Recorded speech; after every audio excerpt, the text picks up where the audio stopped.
Ini yang luar biasa, ini pesan terbaik kita. Bahwa Tuhan selalu lihat hati. Kita harus bersyukur karena Tuhan selalu lihat hati. Karena kalau Tuhan lihat CV, banyak yang kita akhirnya gak akan dipakai Tuhan. Tapi Tuhan selalu lihat hati. Dia selalu pilih orang yang hatinya besar, bukan orang yang kepalanya besar. Ada amin? Itu hal yang pertama, harus ingat, Tuhan pilih orang yang hatinya besar, bukan kepalanya besar. Karena janji Tuhan, kuasa Tuhan, kasih Tuhan, itu hanya dapat ditampung dengan hati yang memberi dia ruangan yang besar, bukan dengan kepala yang besar. Kalau kuasa Tuhan ditampung di kepala yang besar, kepala besar itu akan meledak satu hari. Dan akhirnya jatuh dalam banyak hal yang tidak memuliakan Tuhan.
Saya sangat senang dapat berada di tempat ini bersama dengan istri saya.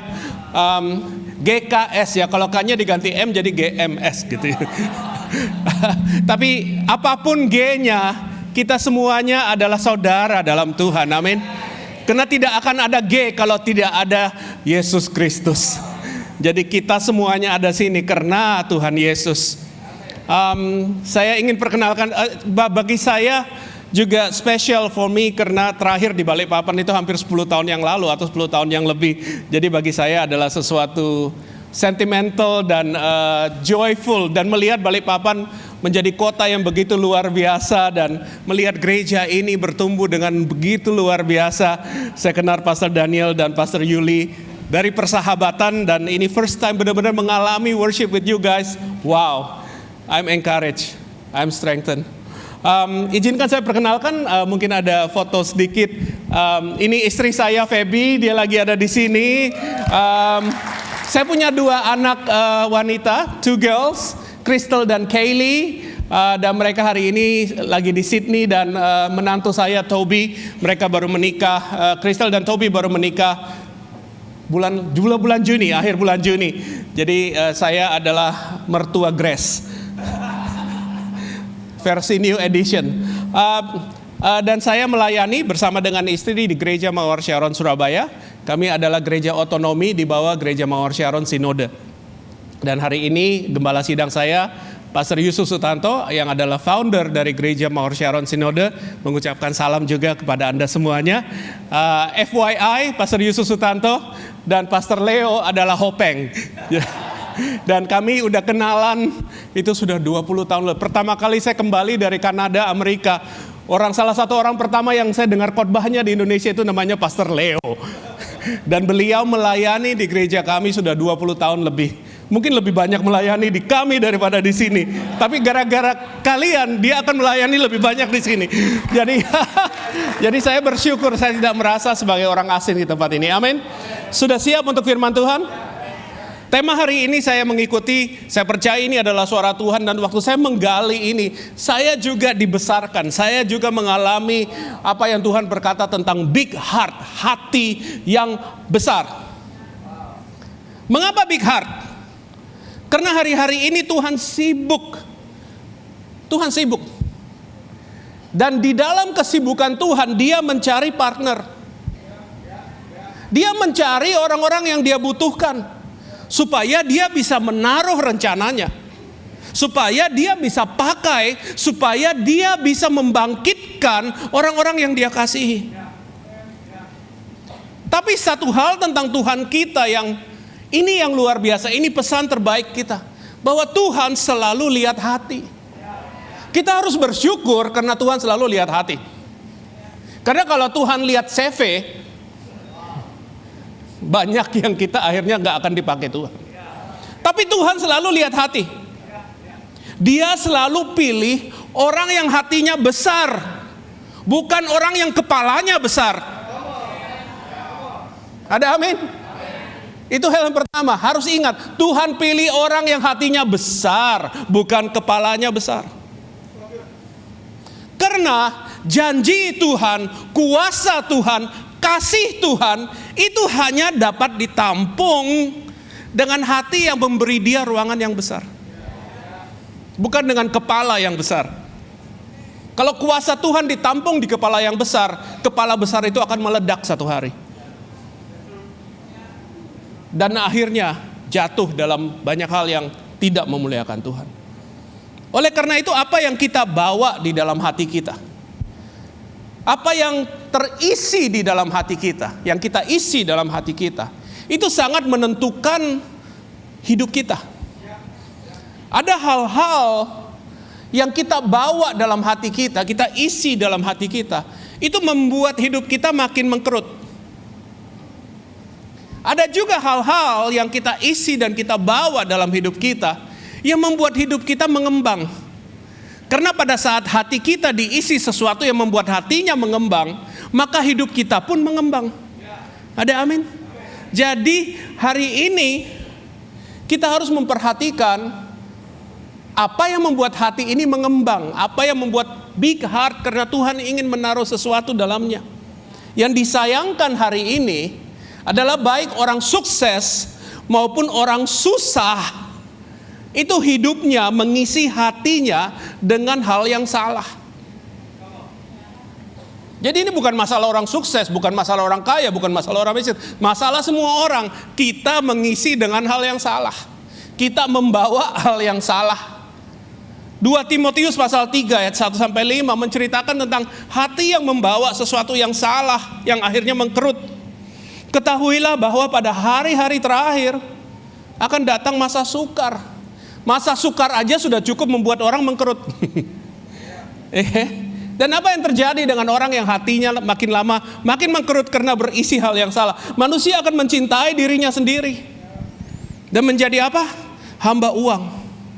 Mereka akan membual, menyombongkan diri, mereka akan menjadi pemfitnah, mereka akan berontak terhadap orang tua, tidak tahu berterima kasih, tidak mempedulikan agama, tidak tahu mengasihi, tidak mau berdamai, suka menjelekkan orang, tidak dapat mengekang diri, garang, tidak suka yang baik, suka mengkhianat, tidak berpikir panjang, belagak tahu, lebih menuruti hawa nafsu daripada menuruti Allah. Secara lahiriah mereka orang Kristen. Mereka menjalankan ibadah, tapi pada hakikatnya mereka memungkiri kekuatannya. Jauhi mereka itu. Artinya jangan jadi seperti itu. Jangan jadi seperti itu. Itu satu sisi yang sangat nyata, tapi juga membuat kita merasa Tapi ada satu sisi lain, ini yang saya hidupi. Dan ini yang saya undang Anda hidupi. Karena inilah kita perlu hati yang besar. Karena Tuhan Yesus datang untuk membawa kehidupan. Dan kehidupan yang berkelimpahan. Ada amin? Dan di dalam hidup itulah kita maju, kita bergerak, kita mengasihi, dan kita penuh kemuliaan Allah. Dengan kata lain, kalau Dia ingin memberi kita hidup yang berkelimpahan, Dia mempersiapkan segalanya. Dia itu Tuhan yang teratur. Kadang kita nggak mengerti. Kita melihat semuanya random. Kita melihat kebetulan demi kebetulan. Tapi ada metode di dalam kebetulan Tuhan yang sangat teratur. Semua yang Tuhan lakukan, Dia siapkan dengan baik. Dan jika Tuhan ingin mengisi kehidupan kita dengan kehidupan, Dia sedang mempersiapkan hati kita untuk sebenarnya mempunyai potensi kapasitas yang besar. Amin. Jadi hati kita sebenarnya didesain untuk diisi oleh ukuran Tuhan. Itulah sebabnya ayat berkata bahwa Dia menaruh kekekalan di dalam hati manusia. Human heart is designed for eternity, to have infinite capacity, tapi specifically, secara spesifik, capacity untuk diisi Tuhan. Hidup kita, karena itu bagian dari hati kita, diciptakan untuk mengandung purpose Tuhan yang bukan lama makin kecil, tujuan Tuhan yang bukan lama makin kecil, tapi tujuan Tuhan yang makin lama makin membesar. Ada amin? Badan kita dapat mengkerut, tapi tujuan Tuhan akan makin lama makin membesar. Beri tepuk tangan pada Tuhan. Oleh karena itu, kalau kita punya hati yang besar, kita harus hidup dengan prinsip kantong belanja. Jika kantong kresek Anda mau dimelarkan, Anda harus isi itu dengan apa yang membuat dia melar. Anda harus isi kantong itu dengan apa yang membuat itu lebih besar dari kantongnya, sehingga kantongnya membludak dan membesar. Ada amin? Demikian pula hati kita.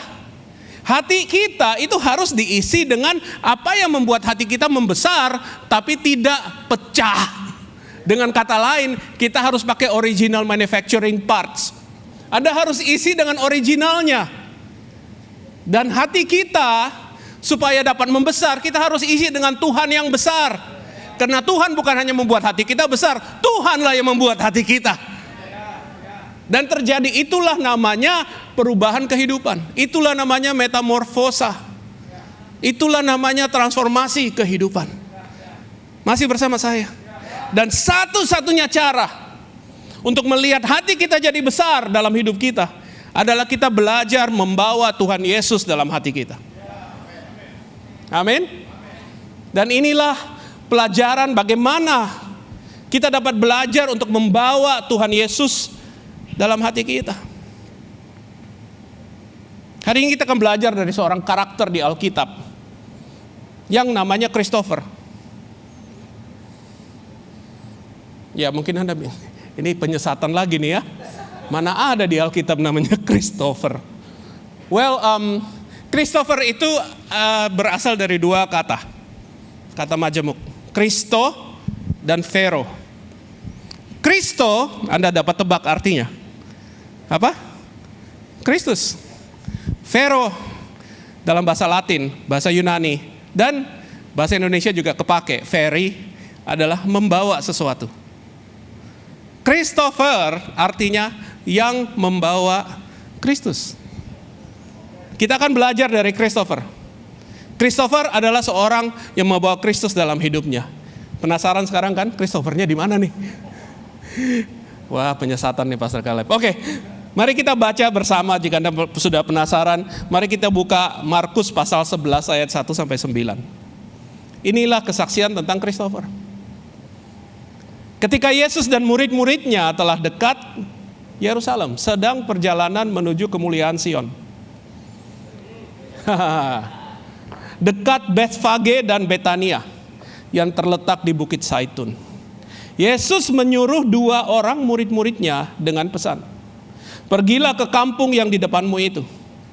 Pada waktu kamu masuk di situ, kamu akan segera menemukan seekor keledai muda tertambat yang belum pernah ditunggangi orang. Lepaskanlah keledai itu, bawalah kemari.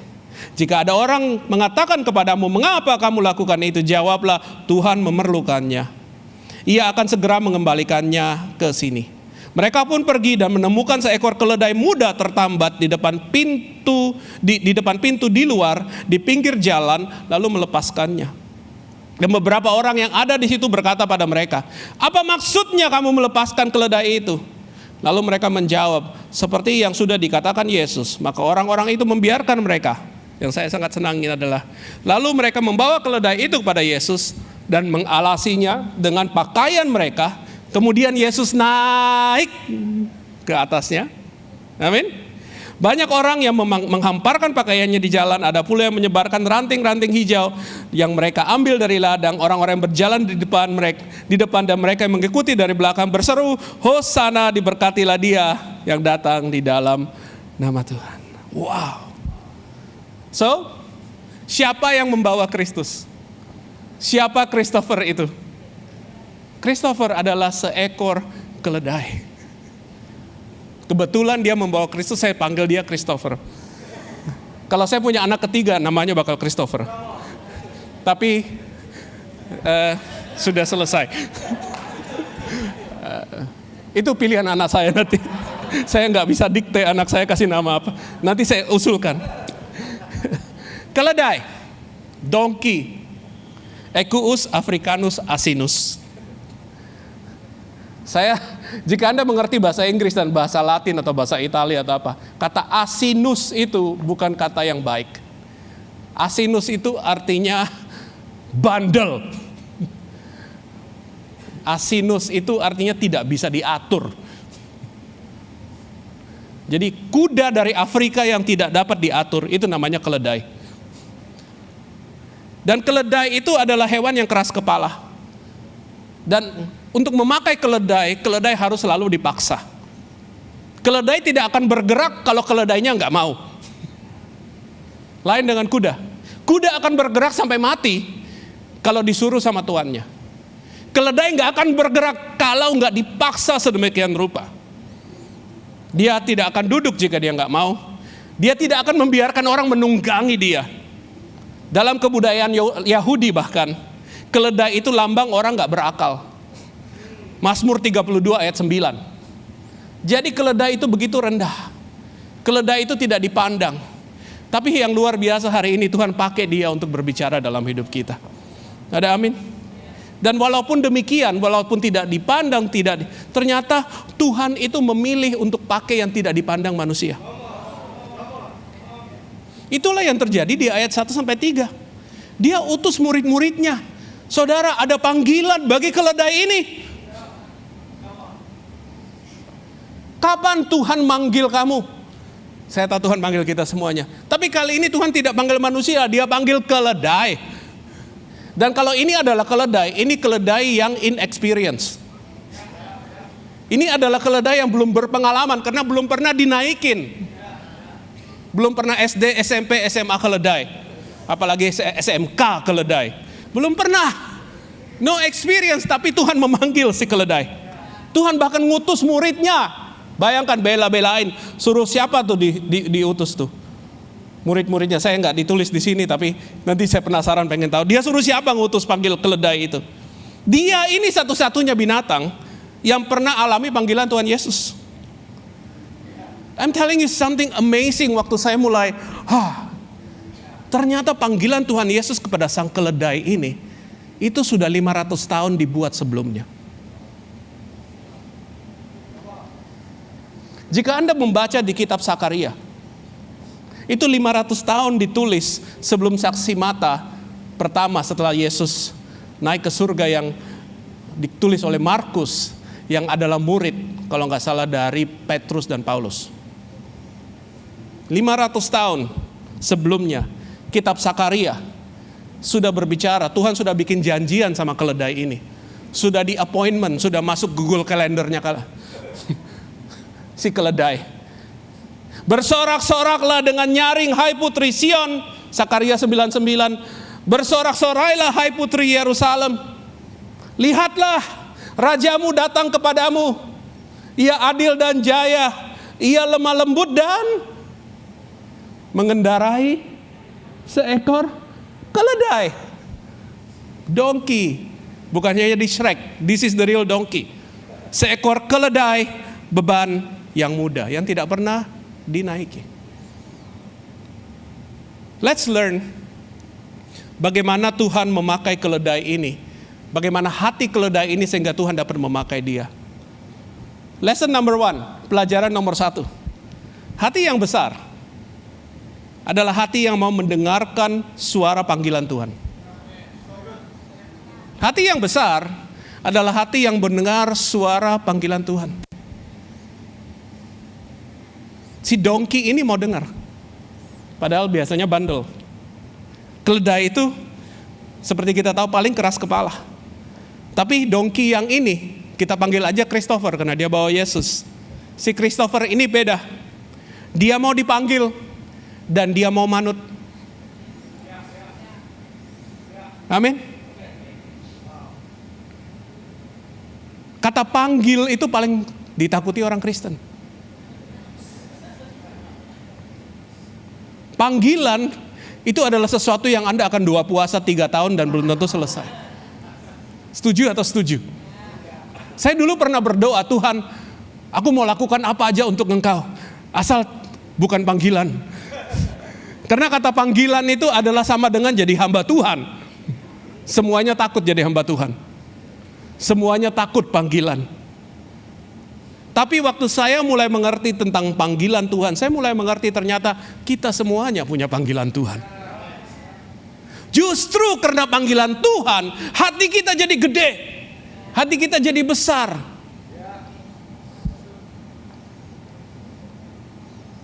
Kata calling itu sebenarnya bukan hanya mengerjakan pekerjaan di gereja sebagai pendeta. Kata calling secara paling sederhana waktu saya mulai mengerti, bagi hati Tuhan hanya adalah seperti gini. Tuhan rindu berbicara kepada kita tentang kehidupan kita dan apa yang Dia pikir tentang hidup kita. Sewaktu saya mulai mengerti itu, saya mulai berkata bahwa kalau gitu jangan berhenti call aku. Don't stop calling me, God. I need you to call me.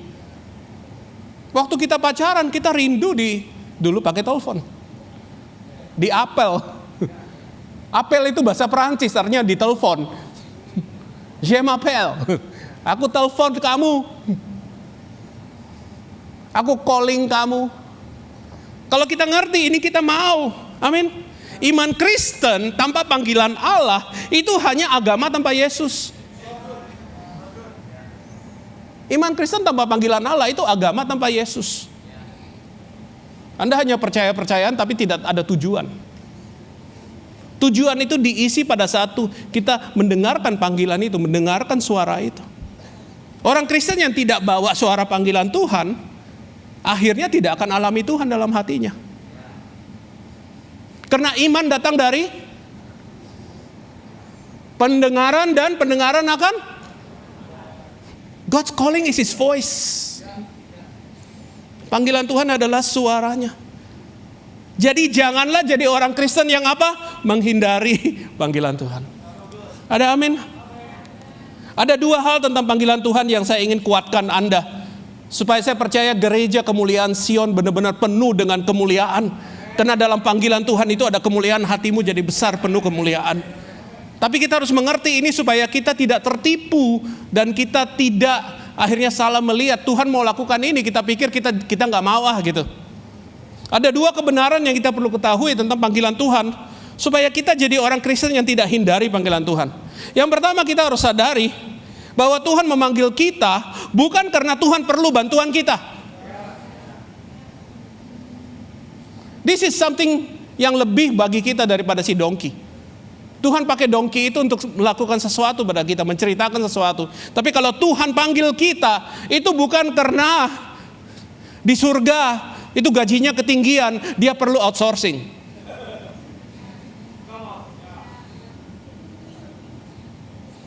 Bukan karena dia butuh bantuan kita. Tuhan tidak memanggil keledai itu karena dia mampu atau dia hebat. Kan kita sudah tahu keledainya bahkan belum pernah ditunggangi. Tuhan tidak panggil kita karena kita hebat. Tuhan tidak panggil kita karena kita pintar khotbah, kita pintar nyanyi, kita pintar bisnis, kita pintar apa aja. Amin. Saya beri Anda pandangan gini. Ini ada foto. This photo is very special to me. Ini foto lama. Tapi foto ini adalah menceritakan tentang my life and my wife's life. Kita dari kecil adalah keluarga yang sangat dekat. From day one, kita nggak pernah terpisah. Oleh karena itu hidup anak kita dengan kita itu, ya rasanya nggak komplit kalau kita nggak sama-sama. Dan ini adalah waktu Anak saya dua-duanya kita harus antar ke airport karena mereka harus kembali ke Sydney. Yang satu waktu itu masih kuliah, dua-duanya waktu itu masih kuliah, yang besar sekarang sudah lulus. Dan setiap kali kita mengantar mereka ke airport, itu rasanya keluarga kita. Setiap kali kita pulang ke rumah nyetir berdua, kita merasa, aduh, something is missing. Akhirnya saking kekurangan, saking kosongnya, kita harus mengisi kehilangan dua orang itu dengan ini. Next slide. Masih ada nggak slide-nya? Oh, nggak ada ya. Oke. Akhirnya kita harus beli 2 corgi untuk menggantikan mereka. Tapi waktu saya ceritakan ini, saya ingin Anda tahu bahwa mengapa kita begitu rindu dengan Crystal dan Kaylee. Bukan karena Crystal dan Kaylee itu sudah kasih kita miliaran rupiah. Atau Crystal dan Kaylee itu udah begitu terkenal, kita bangga jadi orang tua punya anak seperti itu. Kita begitu rindu sama Crystal, Kaylee, dan bahkan saat ini jika Anda kasih saya tiket ke Sydney dengan Feby, kita bungkus koper kita langsung terbang. You know why? Because we love them so much. Dan Tuhan panggil kita itu sama. Bukan karena Anda hebat. Bukan karena apa yang Anda lakukan, walaupun Anda dapat lakukan banyak bersama Dia. Dia panggil kita, makanya jangan takut dipanggil Tuhan. Dia panggil kita karena Dia sayang sama kita. Ada amin?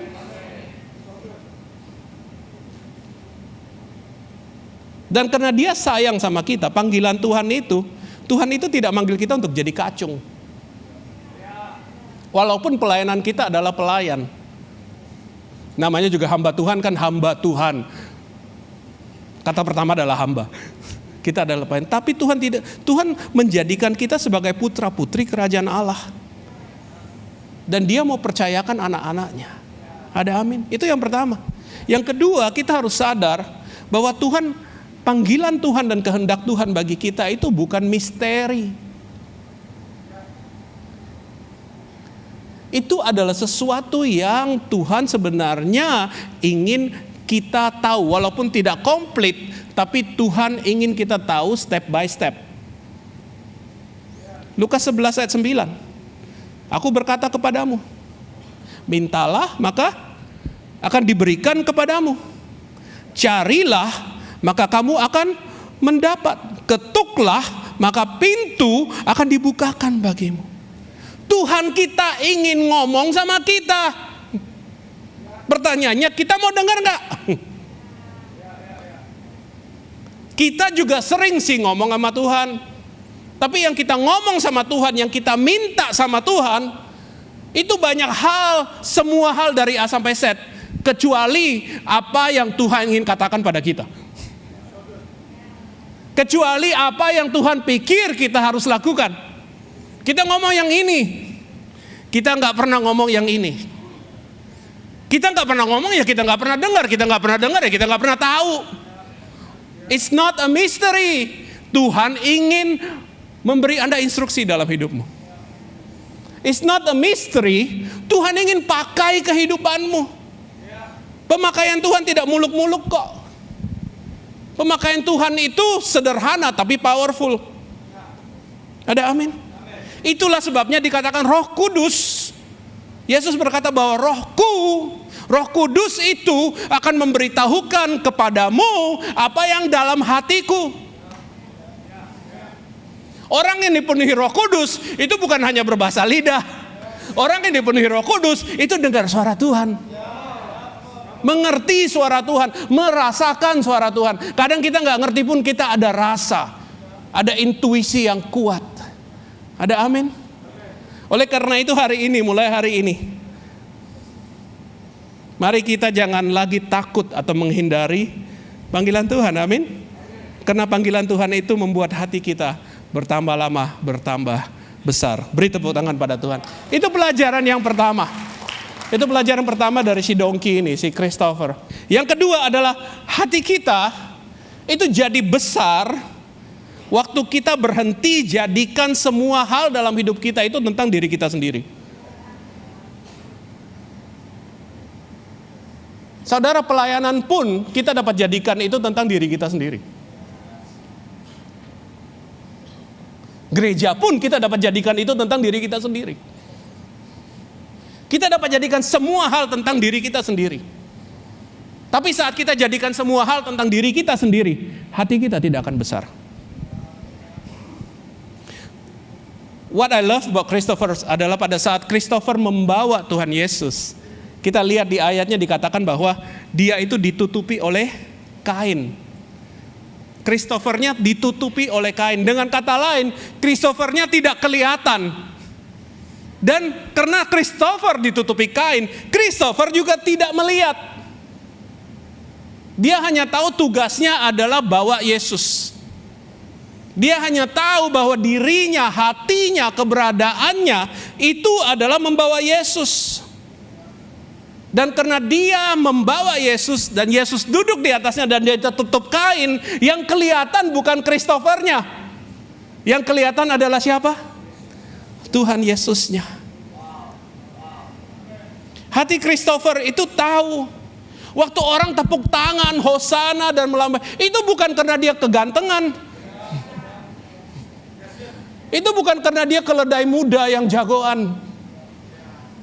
Itu bukan karena dia pernah main film sama Shrek. Christopher tahu dalam hatinya, tepuk tangan itu untuk Tuhan Yesus. Beri tepuk tangan pada Tuhan Yesus. Tuhan Yesus gak pakai Christopher supaya dia tampak hebat, supaya dia jadi keledai selebriti, supaya dia viral. Tapi ini yang luar biasa. Tuhan Yesus itu pakai Christopher untuk hal yang paling penting bagi dia dan bagi dunia, yaitu memperkenalkan siapa dia, anak Allah juru selamat dunia. Hari ini Tuhan ingin kita sadar, jadi orang yang besar di mata dunia tidak sama dengan punya hati yang besar di mata Tuhan. Oke? Selama kita hanya hidup untuk kepentingan diri kita sendiri, hati kita akan terlalu kecil untuk dipenuhi Tuhan. Jadi pertanyaannya adalah, kepada siapa atau kepada apa Anda berikan hidupmu? Karena itu akan kelihatan.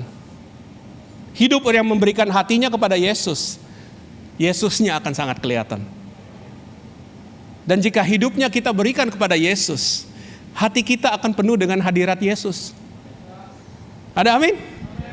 Saya nggak tahu hati Anda kosong atau hati Anda hari ini galau atau hati Anda hari ini gelap, penuh dengan kemendungan dan petir dan gempa bumi dan I don't know, inflasi, deflasi dan lain-lain. Tapi jika hati kita penuh dengan Tuhan Yesus, maka kita akan penuh dengan hadirat. Dan kita akan penuh dengan kasih, kita akan penuh dengan kuasa, kita akan penuh dengan hikmat. Dan kepenuhan itu adalah yang kita butuhkan saat kita menjalani kehidupan yang sulit ini. Kepenuhan Kristus itu jangan disamakan dengan kenikmatan dunia. Kepenuhan Kristus adalah apa yang membuat kita dapat nikmat di tengah-tengah dunia yang sangat tidak nikmat. Hati kita jadi penuh iman. Hati kita jadi penuh pengharapan. Hati kita jadi percaya, I trust in God, my Savior, the one. Amin. Dan hati kita akhirnya jadi tahu bagaimana dekat dengan Tuhan itu.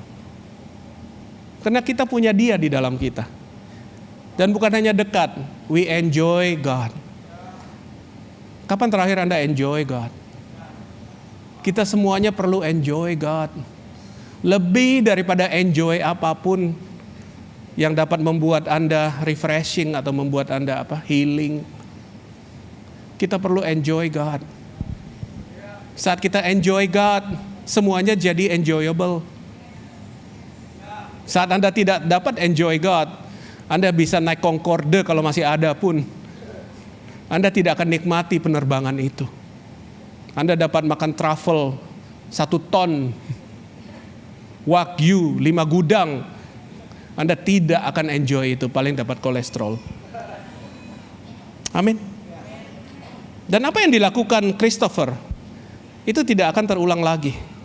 Bahkan Yesus yang naik Christopher tidak akan masuk kembali ke Yerusalem lagi sampai dia datang kembali kedua kali. Dan you know what?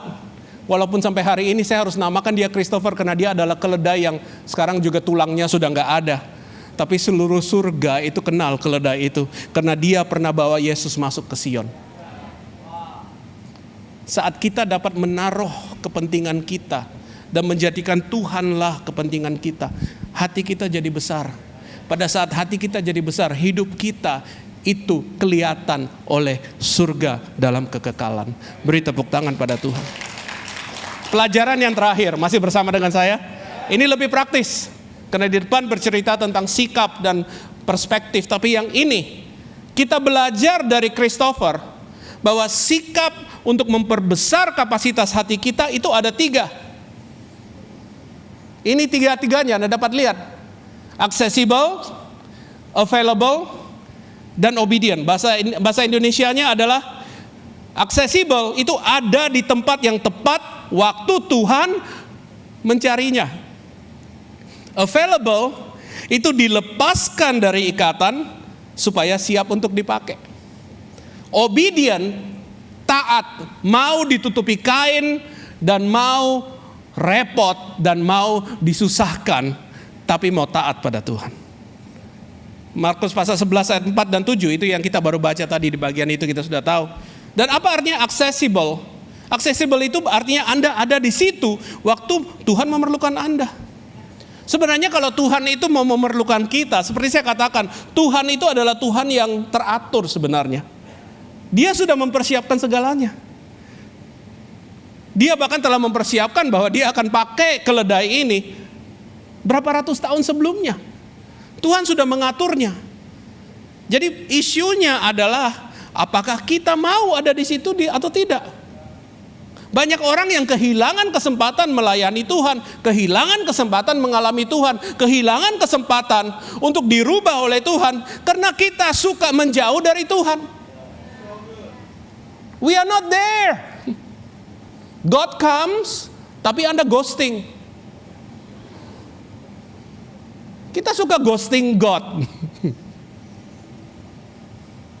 Kita ghostingnya kemana? Ayo. Ke tempat-tempat yang kita pikir membuat kita senang. Banyak orang yang menjauhkan diri dari persekutuan orang benar. Anda berpikir gereja online itu oke-oke aja, sama aja. Sangat berbeda onsite dengan online. Minimum pakaian Anda sudah beda. Dan kalau Anda niat ke gereja dan berpakaian yang karena Anda ingin memuliakan Tuhan, pengalamanmu sudah beda. Banyak yang menjauhkan diri dari persekutuan orang benar. Banyak yang sedang menjauhkan diri dari hal-hal yang Tuhan sedang lakukan. Itu urusan itu aja, pelayanan itu gini, pekerjaan Tuhan itu ya pekerjaan hamba Tuhan.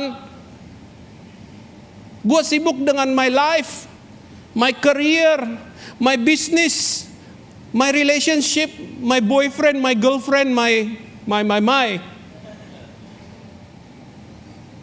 Yang Tuhan, itu urusan Tuhan, urusan hambanya. Kita tidak menjadi bagian apa yang Tuhan sedang lakukan. Dan banyak lagi karena Anda menjauh dari Tuhan, Anda sudah tidak punya hubungan dengan Tuhan. Anda tidak punya waktu teduh dengan Tuhan. Anda tidak punya waktu eksklusif dengan Dia pada saat Dia dapat mendownload hatimu. Akhirnya apa yang Anda punyai dalam hatimu makin lama makin kosong. Akhirnya hatimu mengkerut sekalian. Ada amin? Jangan sampai sirosis. Karena hatimu kosong, penuh dengan kepahitan, dan akhirnya harus dipotong hatinya. Tapi yang berita yang baik, Tuhan bisa kasih hati yang baru. Ada amin? I trust in God, my Savior. He's the one who will save me. Ada amin? Jadi setiap orang yang rindu untuk mengalami Tuhan, kita perlu tempatkan diri kita di tempat yang tepat, yaitu dalam hadirat Tuhan. Supaya pas Tuhan mau mencurahkan itu, kita ada di situ. You are in the right place and in the right time with the right God. Itu yang pertama, accessible. Itulah yang terjadi dengan Christopher. Yang kedua, available. Christopher mau dipakai saat dia diperlukan. Kita mau dipakai saat kita memerlukan. Iya kan? Kalau ada maunya, ya kita ladeni. Kalau kita yang ada maunya maksudnya. Tapi Tuhan mau memakai kita dalam segala musim, oke? Musim yang enak dia mau pakai kita. Musim gak enak pun dia tetap mau pakai kita.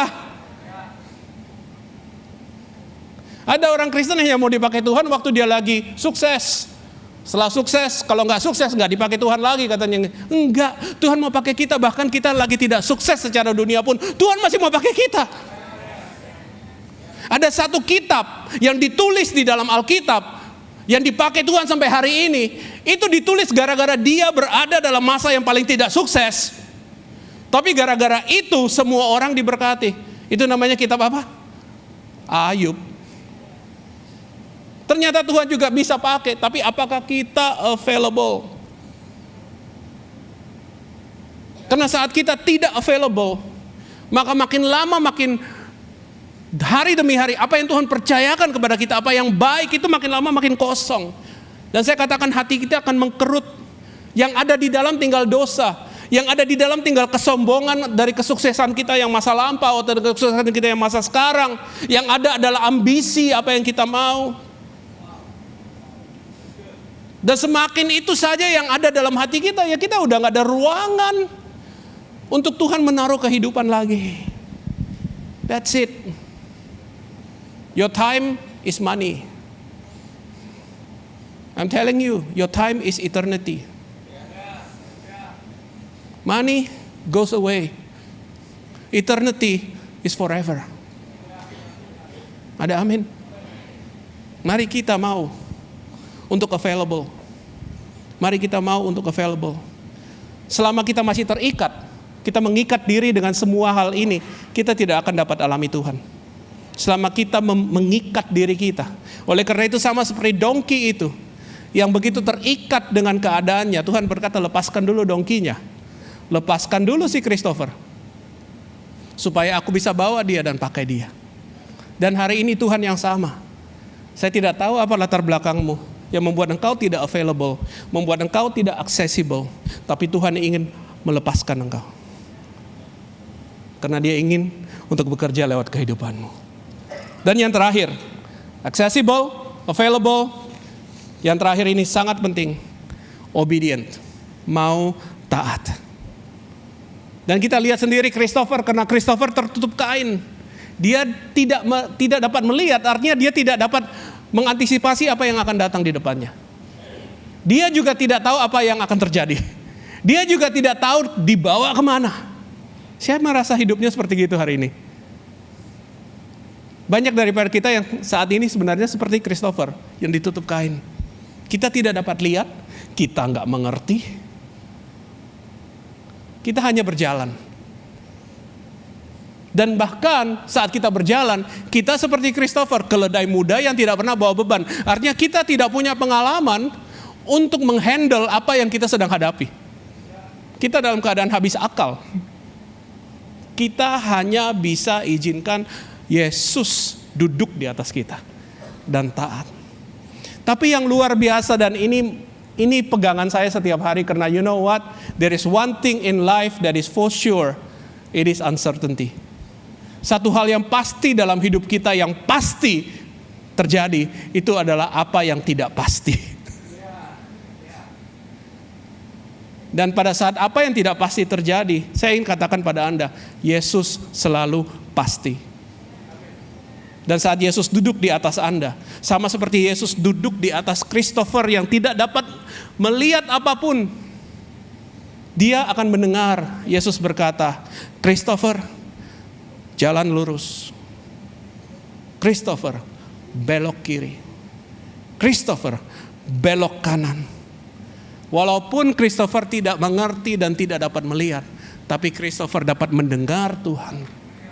Dan walaupun Christopher tidak dapat melihat, Christopher dapat merasakan Tuhan karena Tuhan duduk di atasnya. Tuhan bertahta di dalam hidupnya. Dan itulah taat kepada Tuhan. Ada amin.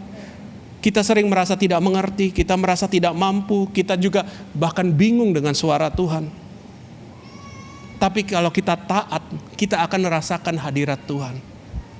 Itulah kalau bahasa Inggris namanya abiding presence of God. Tuhan yang selalu hadir. Tuhan yang selalu hadir.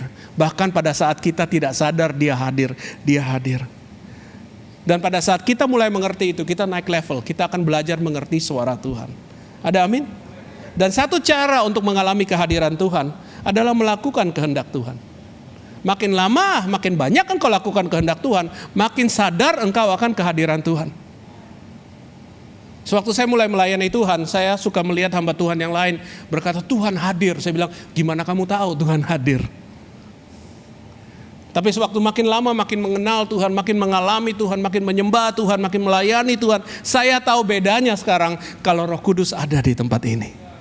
Saya rasakan itu, walaupun saya nggak lihat Roh Kudus, saya tahu dia sedang bekerja, saya tahu dia sedang menjamah Anda, saya tahu dia sedang hadir. Ada amin di tempat ini. Kuasa dan pekerjaan Tuhan akan selalu ditemukan saat kita available untuk dipakai Tuhan. Petunjuk dan hikmat Tuhan akan makin lama makin nyaring saat kita mau berjalan dan berbicara dengan dia. Rencana Tuhan akan makin lama makin matang dan makin dikonfirmasi saat kita mau mengadopsi keinginan Tuhan. Ada amin. Saya ingin menutup dengan ini.